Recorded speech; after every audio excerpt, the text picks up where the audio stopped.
Winter Roses, Summer by Fairy Tale Lover. Chapter 2, Broken. I don't want you to leave! John froze midway barring the door.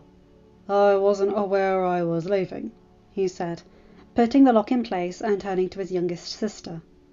But Arya wasn't happy at all.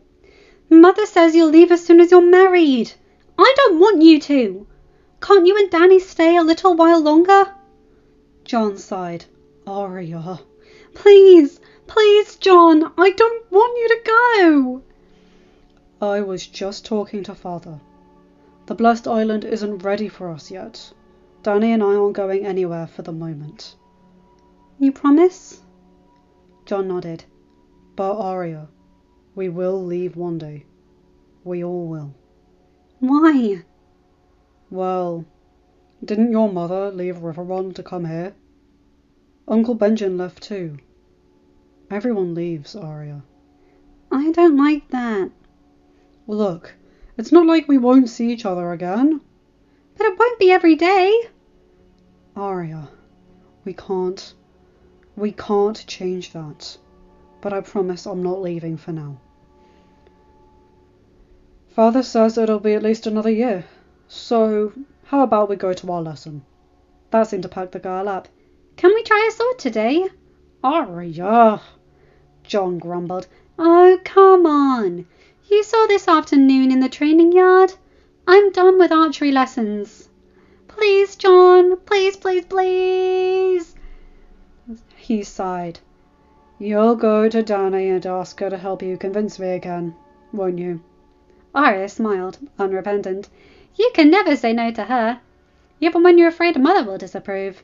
Fine, John gave in, knowing he'd be convinced either way before the week was over. But it's wooden swords first. And try not to get any cuts or bruises. Lady Stark will gleefully strangle me. Arya only smiled. So, where do we start? Ned couldn't take the scene of John's behaviour earlier in his study from his mind. He decided to pay better attention. Now, with the betrothal confirmed and the date for the wedding set, John was sitting next to Daenerys, at Rob's right, which meant he was only one chair to Ned's right, instead of all the way at the end. Ned didn't think much of Catelyn's displeased face. Not until the plates were served.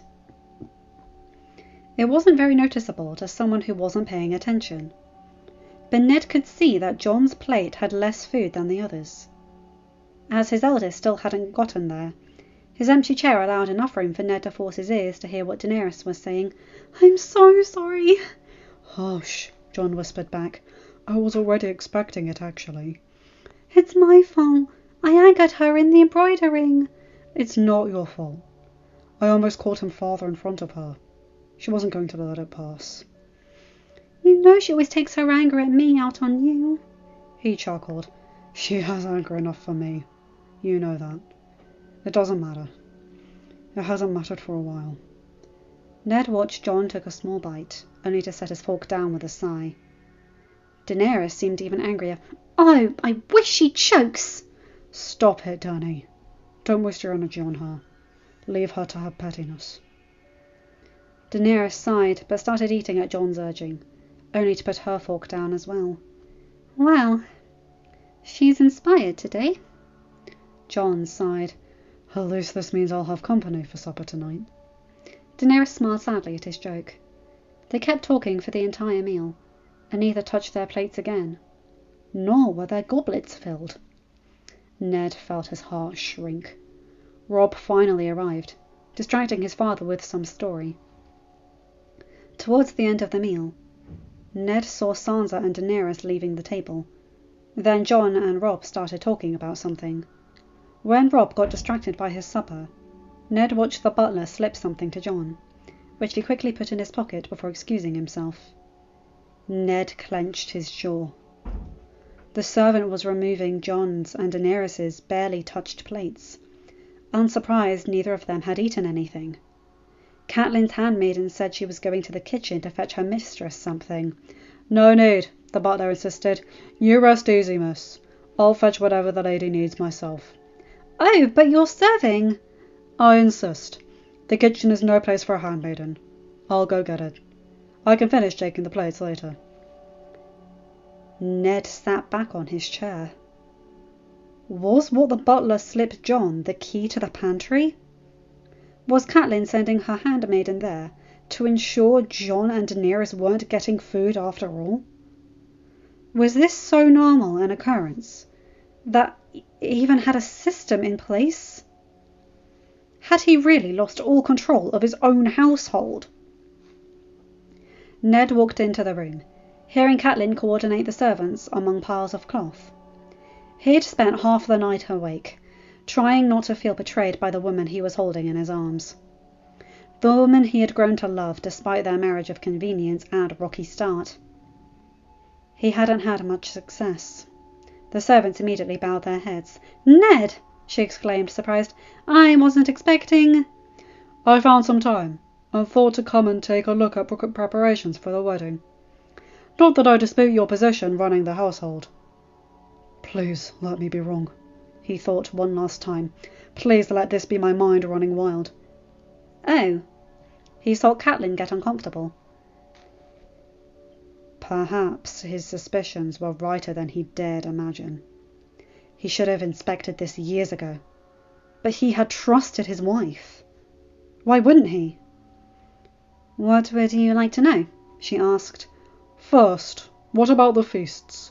Are we going to have enough? Should the boys leave in more hunts?" "Well, I've spoken to Robb about what we'll need for the wedding feast.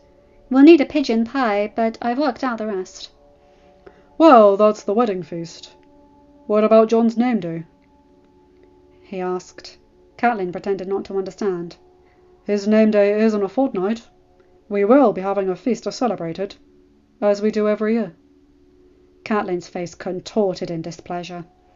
How appropriate that a child of Stark blood had been born on that day.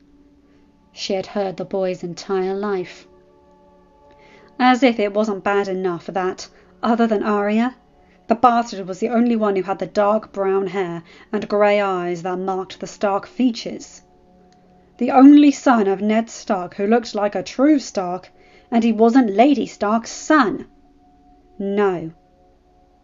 Only that hadn't been enough. His name day had to be a mark of the Kings of Winter, the day that marked the beginning of the season of summer snows. For the past 14 years, she had been able to pass the feast as a celebration for the solstice. Ned's face made it clear that this year it wouldn't be possible. "Oh, I just thought, so soon before the wedding," she said. Ned hardened his face. "I just had an idea. We'll have his ennobling be on his name day. Some of the lords will be hard-pressed to make it on time, but I suppose that can't be helped." "Ned, this will have the lords here for a fortnight before the wedding." "Wonderful! Plenty of men hunting for the wedding feast." Catelyn went silent. Her husband had his face set into that stubborn determination she knew she wouldn't be able to overrule. "Now," Ned continued, "what about their clothes?" "Well, Septa Mordane is with the girls now, and they are working on the maiden cloak and the wedding dress. These," she showed him a pile of fine cloth, "will be cut into new dresses and the nightgown, a trousseau fit for a princess." "And Jon's clothes?" Catelyn pursed her lips and pointed to a small bundle near the end of the table, which even he knew would barely be enough for one single outfit. "The tailor will start on them soon," she said. Ned threw her a hard look as he went to inspect the bundle. He clenched his jaw, but refrained from further comment in front of the servants. "What about his wedding clothes?" Catelyn went silent. "Beg your pardon, my lord," said one of the servants, once the silence stretched, "but these are to become the young lord's wedding clothes." Ned nodded, and his glare intensified. "If the Lady Daenerys is having new clothes made, why not Lord Jon?" The servants lowered their eyes and didn't answer. "You!" he called to the young boy he knew was the personal servant of the boys. "Are Lord Jon's clothes so new and so fresh-looking he won't need new ones made for him?" The boy, startled, threw a scared look at Catelyn before turning to his lord, terrified. I'd have to check, my lord, but I... He went quiet. Check? Do you not tend my sons' wardrobes and the personal affairs? Shouldn't you be aware of the clothes you tend to every day? The boy flushed scarlet and didn't answer. Pardon, my lord, said a middle-aged woman, but I carry the laundry to the wash and back. Lord John's clothes are not in the best state. Sometimes I mend them myself. Ned watched as Catelyn's head snapped in the woman's direction, but his wife masked well her emotions. His heart pulsed with the betrayal he had been trying to deny since the night before. What's your name, boy? Cal, my lord. Cal, I'm not going to punish you. Answer my question. I tend to Lord Robb and Lord Bran. Sometimes Lord Rickon, Lord Stark. Sometimes I'll mend Lord Theon's clothes as well, and care for his boots. But I don't tend to Lord John, no. Ned clenched his jaw. Then who does? No one answered. Catelyn? She looked at him, but quickly looked away. Am I to understand that no one tends to Lord John? Is that it? Again, no one answered. That his clothes are mended because a good soul takes on more than her share of work? The servants were starting to get nervous. Paul! Ned called to his own servant, who stepped forward. As attendant to the Lord of the Castle, am I right to assume that you are the most senior of the personal attendants? Yes, my lord. And it was you who appointed Cal to attend to the boys? Yes, my lord. Find another boy to be the personal attendant of Lord John. After his marriage, he will be lord of his own castle and head of his house, and deserves to be treated as such. Cal, from now on, you will tend personally to only Lord Robb.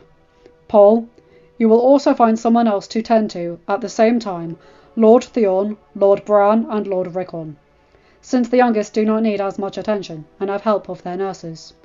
I am sure Lady Sansa, Lady Daenerys and Lady Arya have their own handmaidens as well.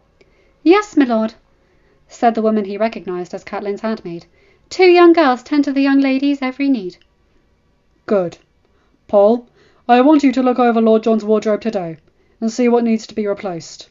Then order the best leather, silk and cloth to have it made. His wedding clothes will need to be as fine as his position of lord of his own castle and head of his family demand.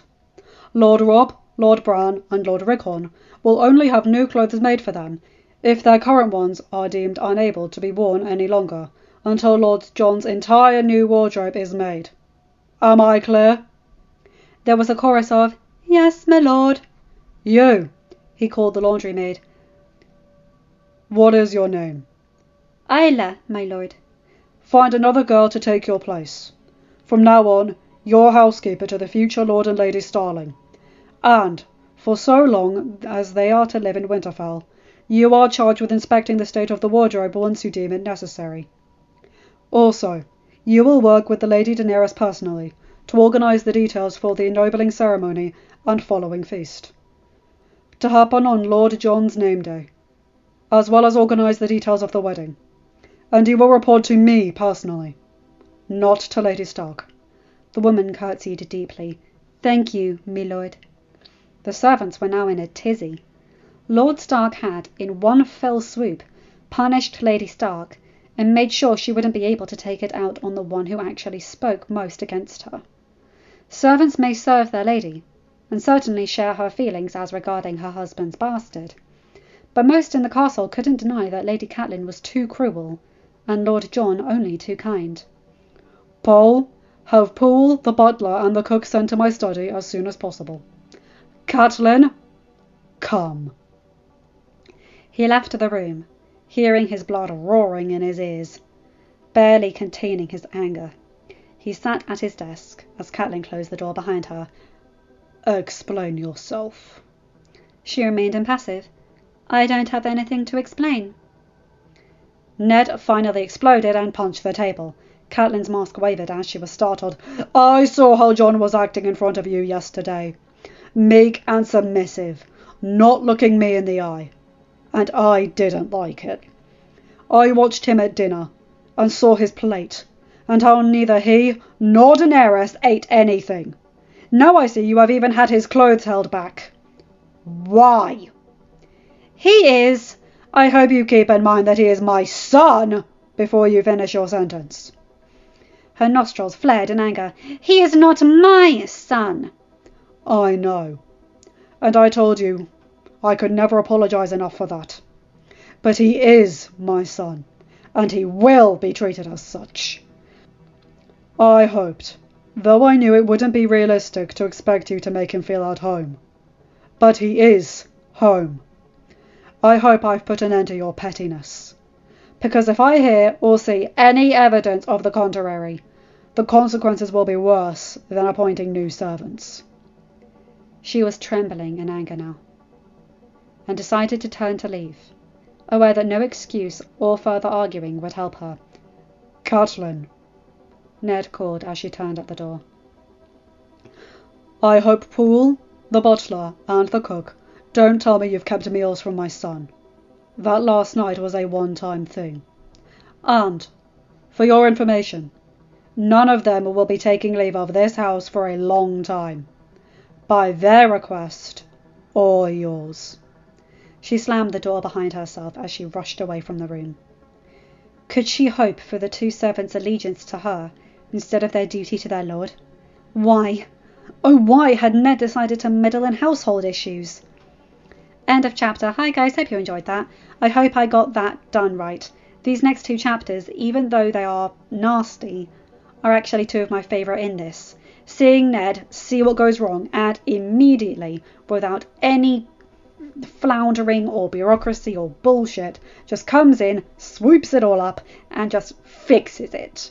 He can't undo the damage, but he can definitely make sure it doesn't happen again. I love that. Papa Alpha Wolf coming to defend his pup. I love that. Anyway, you guys know the drill. Like, comment and subscribe and hit that bell to get notified whenever I upload a new video. Have a good day, night, or whatever time zone you're in. Bye my guys, gals and non-binary pals. I'll see you in another video. Take care.